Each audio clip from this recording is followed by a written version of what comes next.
حضارة الإنكا القديمة هي واحدة من أعظم الحضارات في تاريخ أمريكا الجنوبية.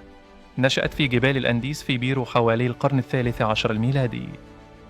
كانت الإمبراطورية الإنكية المعروفة باسم تاوانتينسيو أكبر إمبراطورية في أمريكا قبل كولومبوس، وامتدت من كولومبيا شمالا إلى تشيلي جنوبا، مرورا بالإكوادور وبوليفيا وبيرو.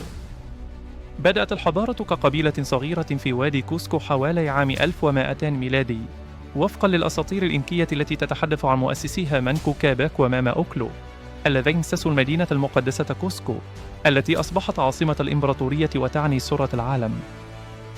شهدت الإمبراطورية توسعًا هائلًا تحت حكم الإمبراطور ماتشاكوتي، الذي أعاد بناء كوسكو وأنشأ نظامًا إداريًا مركزيًا قويًا، مما جعل الإنكا يسيطرون على ملايين السكان من خلال الفتوحات العسكرية والدبلوماسية.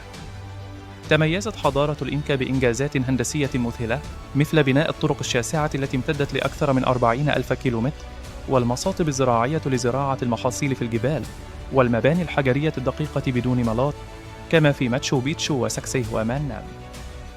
لم يكن لدى الإنكا نظام كتابة مكتوب، لكنهم استخدموا نظام الكيبو لتسجيل البيانات الإدارية والاقتصادية. كانت ديانتهم متعددة الآلهة، مع التركيز على إله الشمس النتي، وكان لديهم نظام اجتماعي هرمي يعتمد على العمل الجماعي والضرائب بالعمل بدلاً من النقود. انتهت الحضارة مع الغزو الإسباني عام 1532 عندما قاد فرانسيسكو بيزارو حملة أدت إلى سقوط الإمبراطور أتاهوالبا وسيطرة الإسبان على الإمبراطورية بحلول عام 1533، مما أدى إلى تدمير جزء كبير من التراث الإنكي بسبب الأمراض والحروب. اليوم يعتبر تراث الإنكا جزءاً من التراث العالمي لليونسكو، ويلهم العالم بإنجازاته في التكيف مع البيئة الجبلية والتنظيم الاجتماعي، رغم قصر عمر الإمبراطورية الذي لم يتجاوز 100 عام.